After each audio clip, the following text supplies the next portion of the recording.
And then we got rankings to go talk about later. Just chock full of content. Mm-hmm.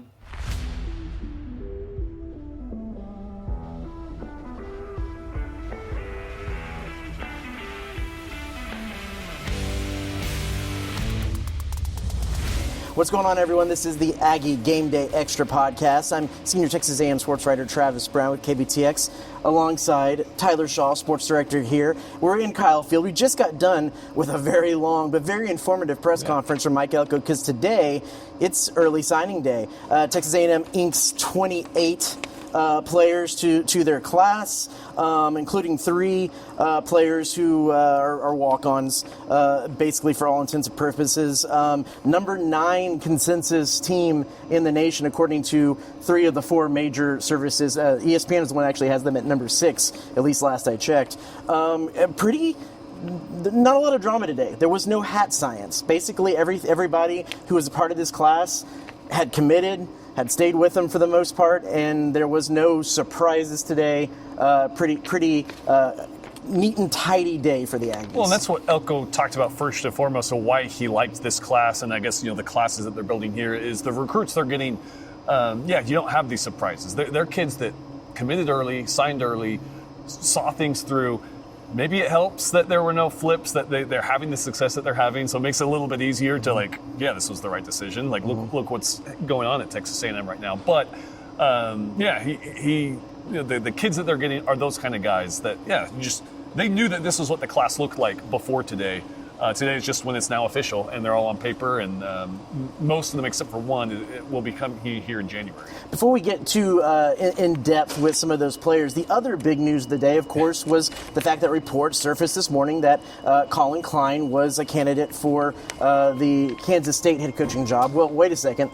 The Kansas State head coaching job wasn't vacant as of this morning. That's why it caught everyone by surprise. Right, and so part of that report was that Chris Kleiman, the head coach there, was looking at possibly retiring. Actually, while we were in the press conference in there during signing day, a tweet went out that seemed to said, "Thank you, coach," from Kansas State. That seemed to indicate that he would be stepping down. We asked Mike Elko a little bit about that situation. You actually asked the first question, and Mike Elko didn't say anything was finalized yet, but seemed to point that things were going in that direction. Yeah, I mean, and that's the reports we've seen. It seems like, maybe it's not kind of dotted on the line and signed, but that's the reports probably came out sooner than everyone thought it would. Mm-hmm. But it sounded like they had already had conversations.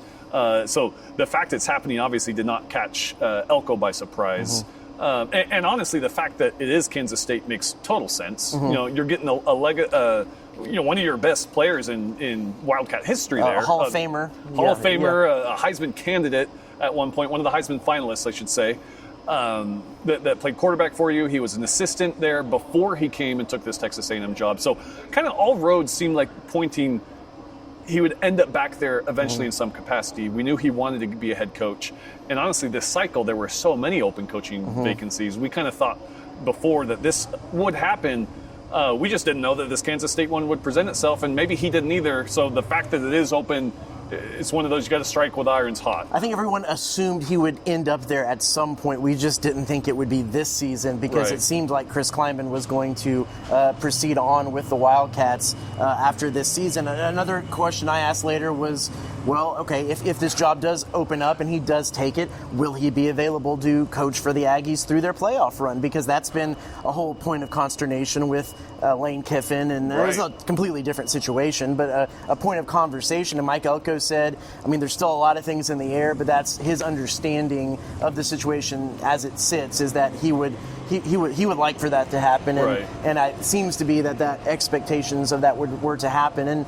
And then he was asked too about what this means for the program and for Collin to make this next step, should it make itself available. And he's kind of said this before, but like he wants this to be a place where assistants can come work and then better themselves and find a better opportunity for them and their family moving forward, just like players come and get drafted into the NFL. He doesn't want to see assistants come and then take lateral moves to other places. That's not what you want. But when you get a situation like a young coach like Collin Klein coming in, proving himself, and then getting that head coaching opportunity, he said that I'm going to do everything I can to kind of foster that. Well, and he should. I mean, I go back to, you look at what Nick Saban built at Alabama in that dynasty. Nearly every one of his coordinators ended up as head coaches. I mean, there's a new coordinator almost every year. Right, but they didn't have a fall off at all. I think from the surface, Aggie fans might be a little worried. It's like, wow, we have one of our best offenses in years now that Collin Klein is here and things are rolling. What's that going to look like with him gone? As long as you keep making the right hires, and those right hires will be available, because that new contract he just re-signed has incentives and more of a pool for his assistants. So that's a little bit more of a lucrative offer to lure assistants here and coordinators here.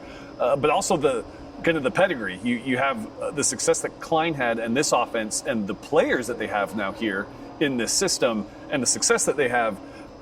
You're going to get some pretty good candidates consistently for those coordinator positions. So I don't think it should be a big concern right now for Aggie fans that there will be any much of a drop-off. You look at just some of the successful teams and what they've been able to do to replace their coordinators. And I think that the another important piece to this puzzle is that we should definitely timestamp this. It is 3 o'clock on Wednesday. We just got done with the signing press conference. Kansas State has a 4 o'clock press conference scheduled that we don't quite know yet what that's going to be about.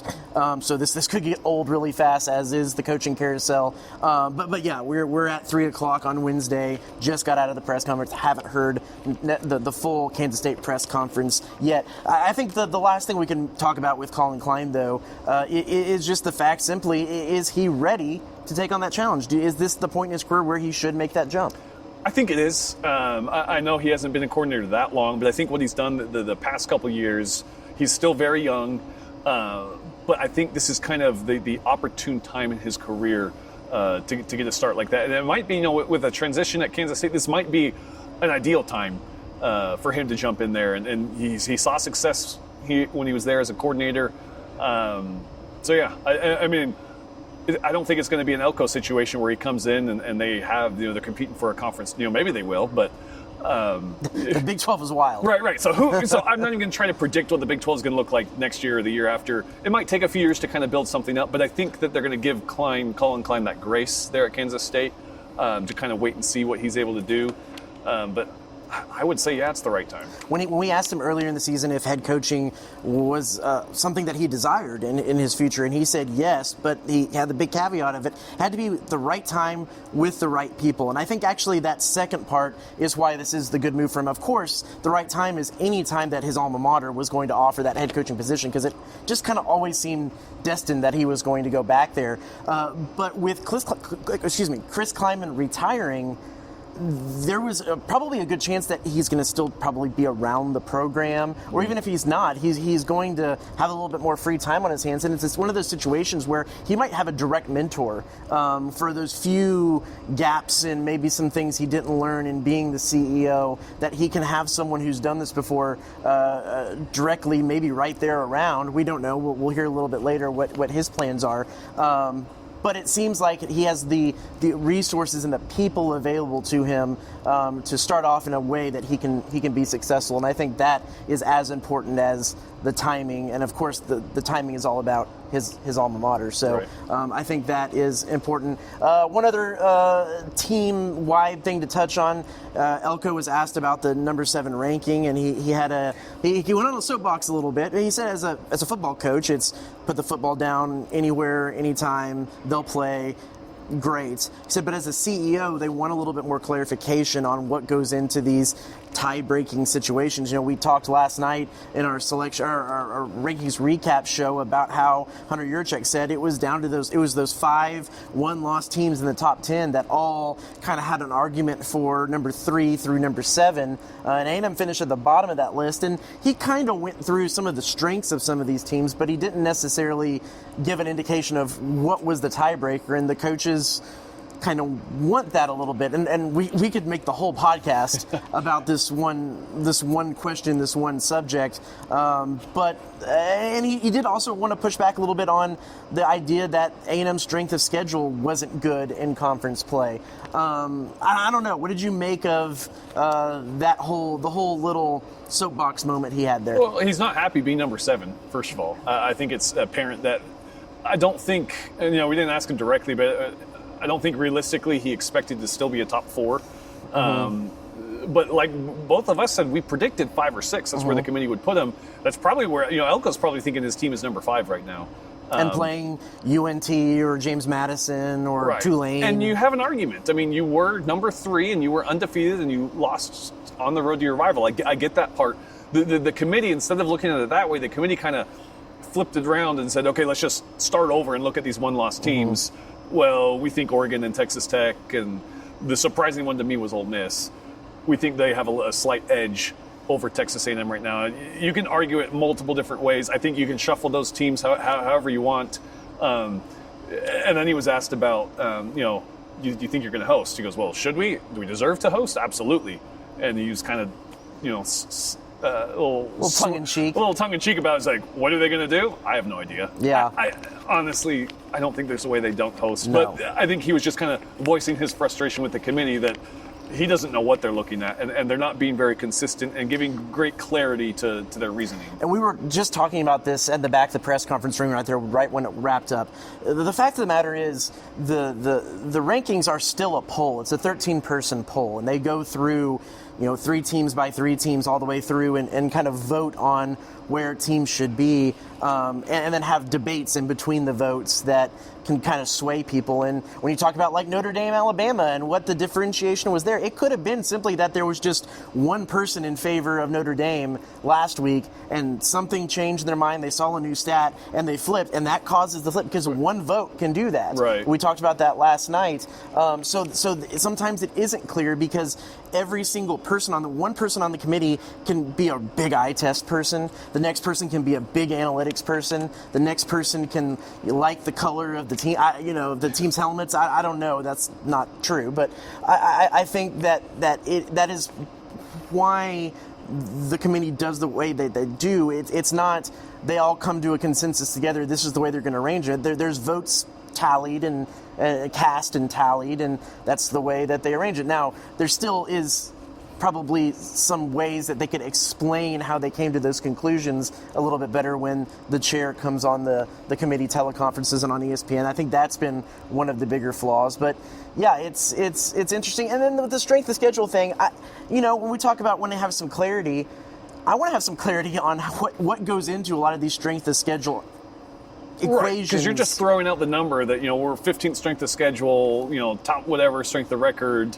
And that Notre Dame win was really good and still is really good. But there is the fact of the matter that the teams that you played in the SEC finished with a 28% win percentage. Right. That's never going to be brought up. That's not good. No. And so there is a push and pull there that, they faced some good teams and had a good schedule, but also in their league play that's supposed to kind of carry the water for them into the playoff, it wasn't there. I don't know. It is a weird push and pull between those two numbers. Yeah, and I think they're hoping to get the benefit of the doubt of, well, sure, the team's record isn't great, but it's the SEC, and the SEC by just default is going to be tougher scheduled than any other conference, and I don't think the committee's biting on that this year, it seems like. No. All the coaches want that.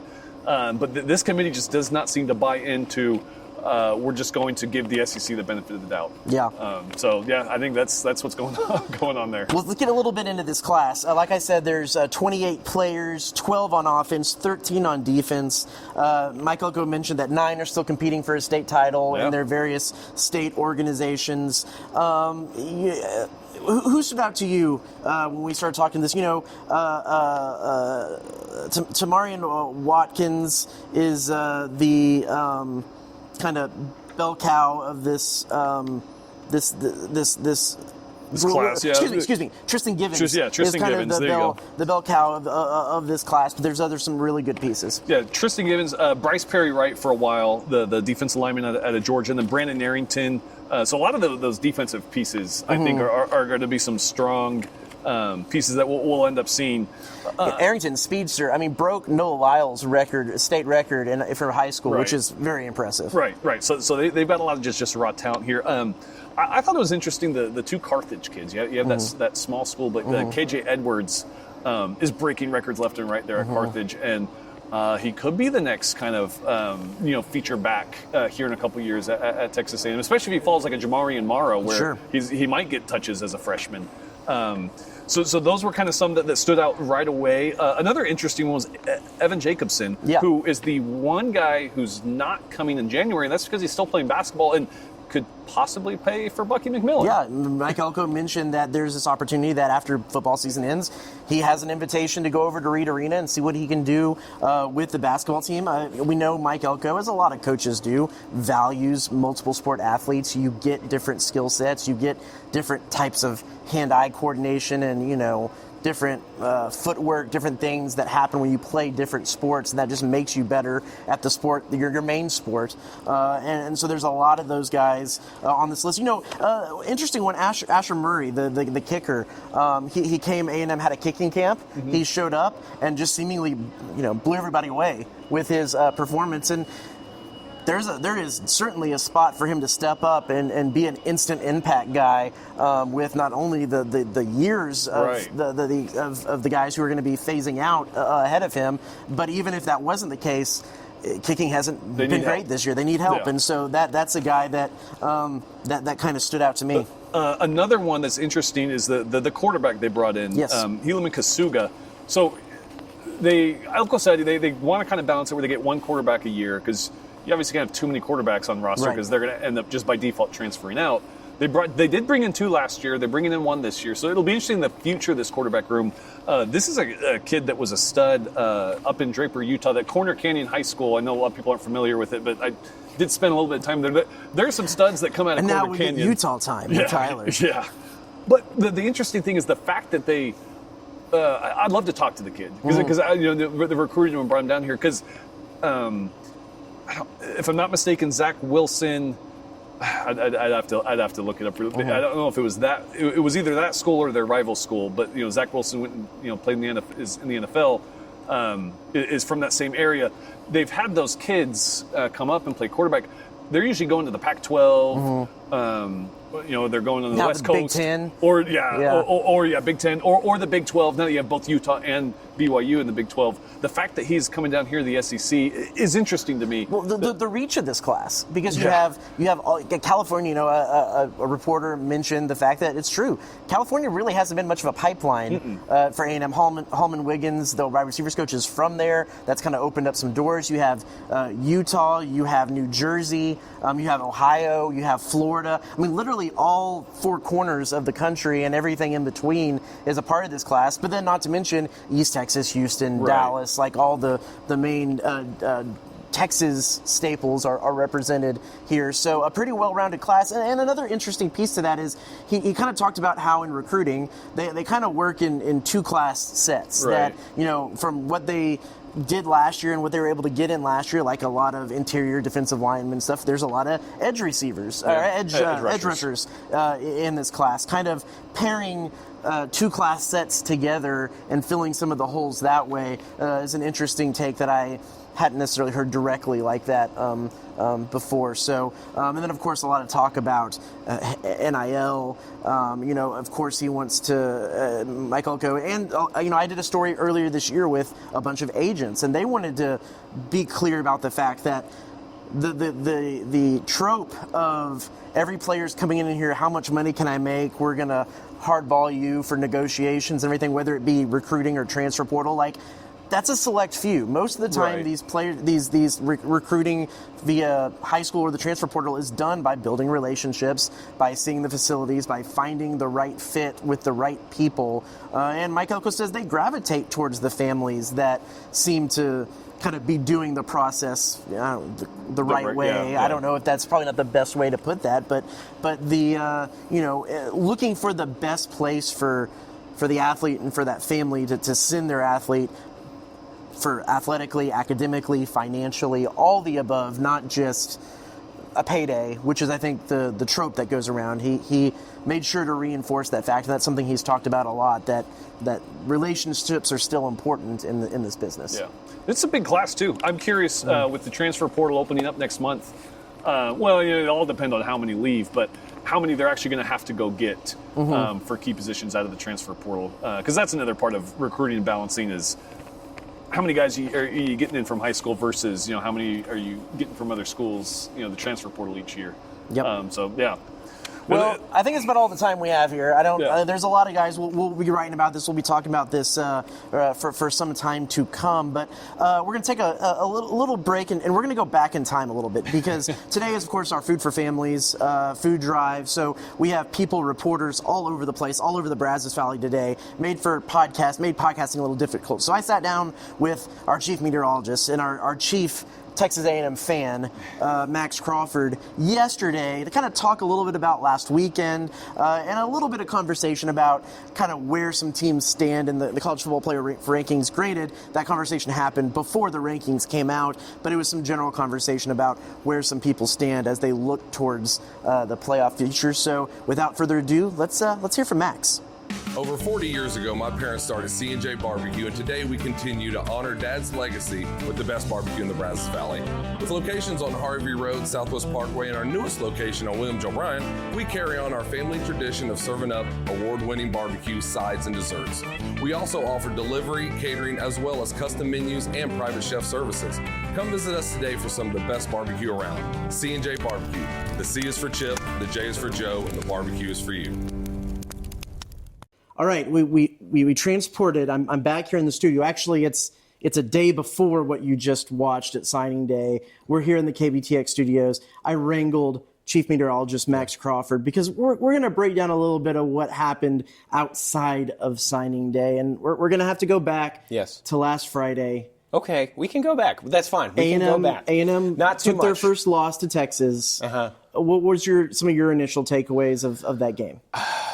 I think I told this story a little bit earlier. I was with almost my entire family watching that game, and so I automatically kind of had to be a little more even keeled than I normally am. Like if I'm just watching it by myself or just with my wife. So or no something things, like no that. objects were thrown. No objects Okay. were thrown. I did jump up and down a couple of times. Like Casey's touchdown was an awesome moment, and my oldest nephew is very emotional about the sport as well, and I assume he just inherited that from my brother and me.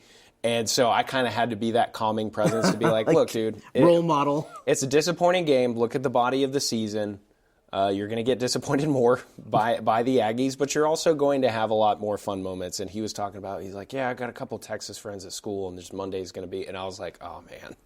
It's only just I was going begun. to say, I know how that goes. Although, when I was in high school, we all talk about how much we hated Coach Fran, but that actually was pretty good for a little bit of high school smack talk, because at the end of the season, more often than not, we could count on a win against Texas. Mm-hmm. And I think that is what I'm choosing to take away from this moment is like, yeah, we got to figure out the Texas problem that we obviously have with both of us being in conference and these two coaches going against each other.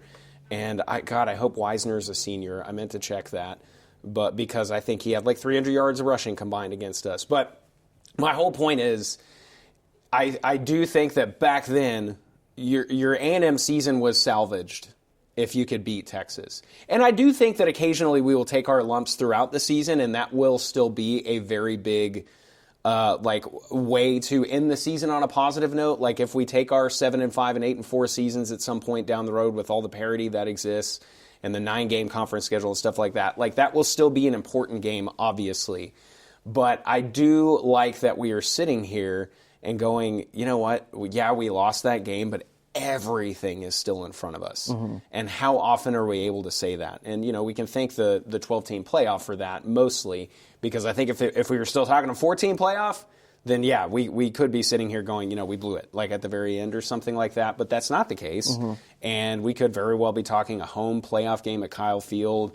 And so I'm trying to focus more on the future of it and not so much the in the moment. But I will also say one thing in game that was just, it was perplexing to me, was just how we handled the second half. It just seemed very A&M's been a uncharacteristic. second half team the entire season. From every standpoint, really. Like, offense, we would wear people down. We would sustain drives. On defense, we would shut people down. And it was almost like the script was flipped with that. Like, Texas was breaking off long runs, and we couldn't contain Arch if he got out of the pocket. And it was just odd. And some people we've had problems with mobile quarterbacks throughout the year and even last year too. I don't know that was so much the case. I don't know. And then the last thing, I'm sorry, you asked me briefly to sum this up. You've been percolating on this for a little bit. Yeah, I mean, that's in a lot of ways, that's kind of all you're thinking about as far as just the whole season is concerned, is like, man, we did it all the way up until that point.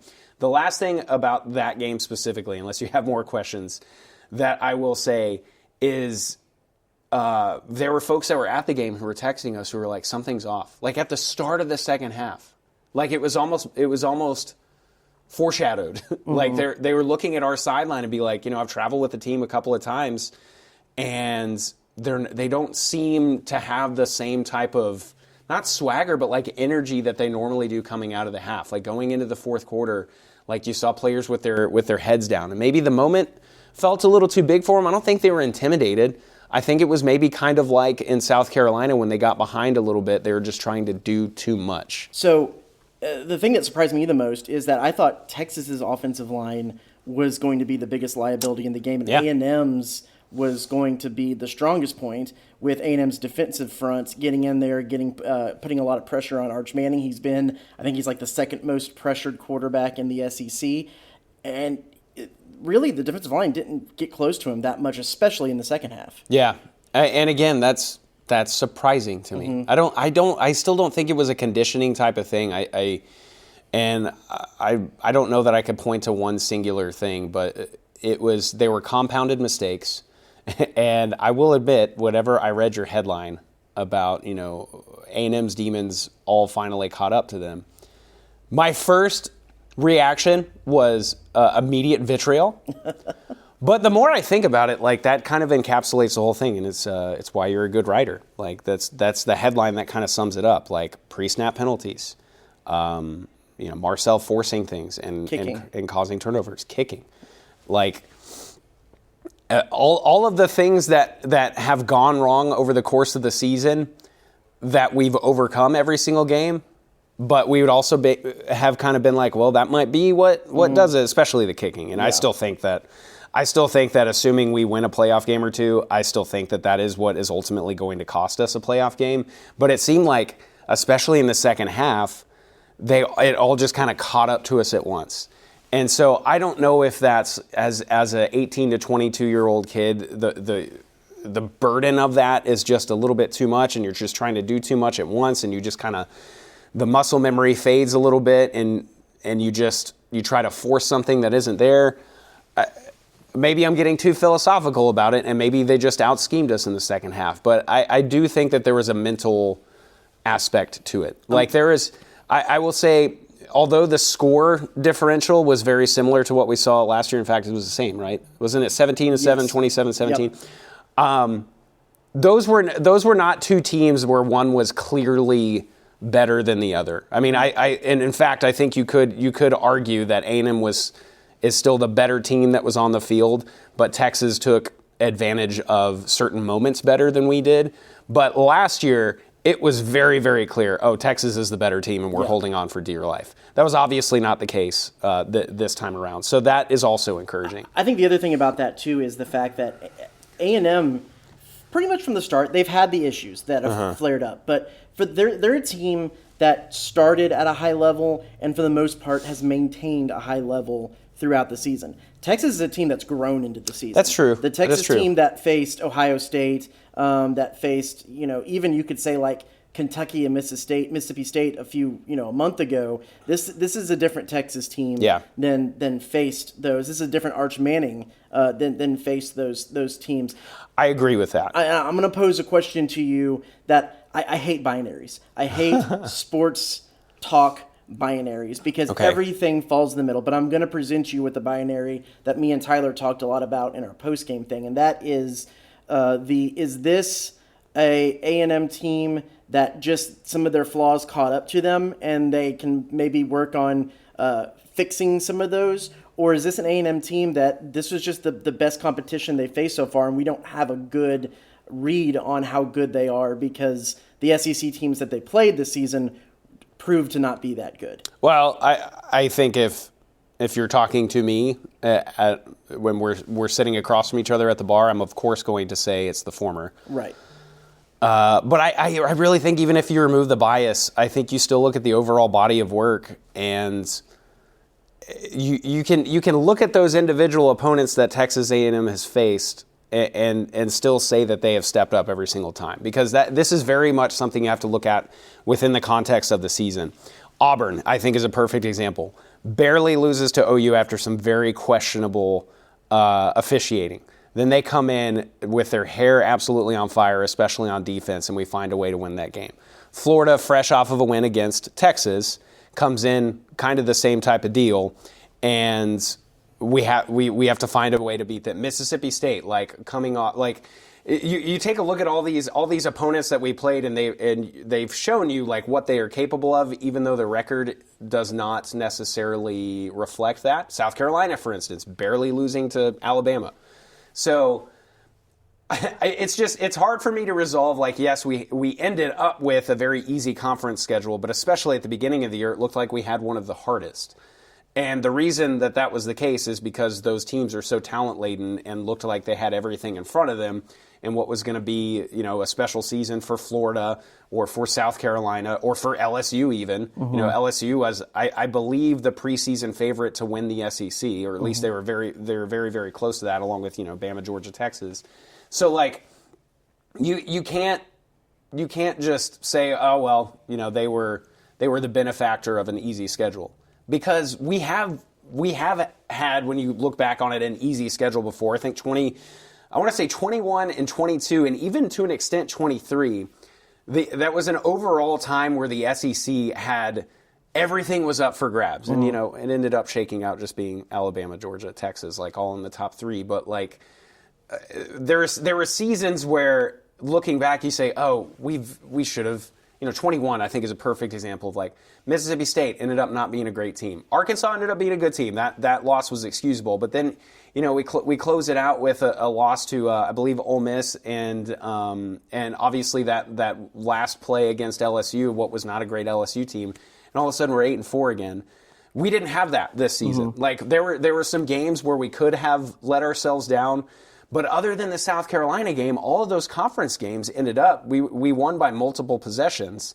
And Auburn, other than that goof up towards the end of the game, we should have won that one by multiple possessions too. So I think that this A&M team has proven that they can beat teams in multiple ways still, and that is still the case despite losing at night on the road to a rival. I'm going to go back to what Mike Elko said earlier in the season, talking about the parity in the conference. I think, and parity across college football, I think the years of the Alabama dynasty and all that, they're gone. The good-looking teams in college football are not going to look like the good-looking teams of the decade prior. No. They're going to have some warts and some flaws. And I think that applies to A&M as much as it applies to Texas and really everybody outside of Ohio State and Indiana right now. In that there is some major issues with some of these teams that doesn't make them just be like, oh, that's a national championship contender right now. Right. So I mean, you even look at maybe one of the most complete teams statistically outside of Ohio State and Indiana is actually Texas Tech with the top 10 offense and defense. Yeah. But they lost to Arizona State earlier, and that's why. So I think parity is what makes this look a little bit different, and that's kind of the gray area between is this a good team or is this a bad team. It's a good team that has more flaws than we're used to seeing necessarily, and I think it'll be interesting to see Ohio State and Indiana go up against each other in the championship game in the Big Ten, because maybe some of those maybe some of those flaws are exposed, or maybe they're not, and those really are the top two teams in the country. So. Well, let's close it out with this. I know we're gonna. And you, what's your last thought on that? Well, I was just gonna say I could absolutely see, depending on what happens with Georgia and Bama, especially, I could see the Big Ten championship wrapping up, and one of them being the victor, and them still being 1 and 2. I can too, as well, very much so. Let's close it out with this. I know we're recording on Tuesday afternoon, so the rankings haven't been released yet, and we'll have our ranking show tonight. But you have some thoughts on what that middle portion of the ranking should be. Yeah. What is your thoughts now? We can compare those to what turns out tomorrow. Okay, two things that I want to say before I say anything else. Mm-hmm. Okay, number one, I'm going to be a little bit biased in what I'm about to say. That's your job on this podcast. I am a Texas A&M fan, and some of the things I will try to keep the Aggie slant away as much as possible with the other team I'm about to talk about. But it's not all going to be. It's not going to be 100% unbiased. The other thing that I will say is thank God, A, that we're not still in the BCS era, and B, that we did expand to a point in the playoffs, because I am one of the believers that says that makes the end of the regular season is so much more interesting for so many more teams. Okay? So we need to know that. I don't think we should expand to 16. I like it where it's at 12. I have, and it's because I've interacted with it, especially on Twitter. It does that for you with your For You thing. If you interact with something at all, you then see a bunch of them. But I've seen a lot, including the governor of the state of Texas, of people campaigning for Texas to get an at-large playoff bid. And I at the end of the day, it boils down to don't lose to Florida. Don't lose to a 4-8 team. It was on the road. Yes, it's in the swamp. Losses on the road in the SEC happen all the time. But that is why you're not being. That is why you're on the fringe and not a playoff lock. Which again, they might end up making the playoffs. But then people will say, okay, well, what was the point of playing Ohio State? And I could go a bunch of different ways here, and I'm not going to delve into all the reasons why I think that's stupid reasoning. But my biggest thing is, why play Ohio State? Look at exactly what happened with A&M, with playing Notre Dame and getting that win at night on the road, and what that did to our season expectations. Now, Texas was a little bit different because they were preseason number 1. So the way that rankings are, it's a little bit different. It's a little bit apples to oranges because, yes, I suppose if you had Sam Houston State and UTEP and all those other people you played, and instead of Ohio State, you go in and you schedule Purdue or Rice. Yeah, schedule another in-state Texas school. That's fine. And you're sitting here and you're 10-2 at the end of the season with that win against A&M. I still think that Texas is a fringe playoff team because there are so many, this year specifically, in a vacuum. You just can't lose to Florida. Is what it boils down to. If you're 10-2 with an extra win to Rice, but you still have that loss to Georgia and to Florida, I still think Texas fans are sweating at this point, even after beating us. I think they probably could still sneak in at like a 9-10 spot, and that's what Texas fans are arguing. But just to say, okay, well then we shouldn't play Ohio State, I think just kind of defeats the whole point of especially outside conference competition. And I will also say, if you're a Texas fan and you're complaining about that, my answer to you is you're the ones who wanted to be in this conference anyway. And you assume the risks whenever you stepped into the SEC. That dovetails into my point in all of this. Is there's two factors going against them, both of which were reasons why were things pushed by the universities, the conferences, and I don't think necessarily the college football fans wanted outside of those individual Yeah. schools. That's one. The rankings released every week. That's a money-making venture by ESPN. And I think the factor that's working against them is that they have a ton of teams ahead of them already, that they're not just all of a sudden going to jump at the end of the year because of one win. I think that is a bad precedent to set. Those teams needed to have some movement ahead of them, and there was no movement this past weekend. So I think none at the all. the rankings are working against them. Number two, the expansion into these two super conferences. Yeah. I think one thing that made college football great was it was this national sport that had regional rivalries. You kind of duked it out against all of your neighbors, and then you went out in the postseason and saw how you stacked up against the nation. I think that's something that made college football unique and special. And now you have the argument of, well, the SEC needs to be judged differently than everybody else because of the rigors you created this monster. Right. And listen, next season and onward, I think we probably are going to have that conversation a lot more, because I think next season, inevitably, you're going to have more 10-2 and 9-3 teams that want a playoff bid. That's just not the case, though, this year. I don't think the committee is going to do this, because I think there's too many other pressures. But I like to see a committee that maybe has an eye on keeping this a national sport and not making it not there being an FCS, an FBS, and a Super League, 3 divisions of all of this. That there are still teams outside of the teams like Texas Tech, teams like BYU, teams like. Well, the ACC is a mess. We're not going to go there. Sure, but even this not year, for long. I don't think for always. No, and the interesting circumstance that we have some good teams in the group of 5 that are working their way into this. That's good for college football. I don't think this is the way at all the committee thinks, but I think the ripple effects of all of this are important for that. Yeah. So, and 2 more things. I think there will be some Texas fans, and if I was in Texas's shoes, I'd probably be upset about this too. They may end up with a 12 or 13 ranking and then end up getting bumped by those G5 schools who would say, well, Texas is a better team than James Madison. They or agreed Texas to the is format. Right. They agreed to the format. And also, I don't know that you can say that this year. And again, I keep bringing up Florida, but USF was one of the ones that was right up there in that conversation. And the team that you lost to USF at home. So I don't know that James Madison is that much worse.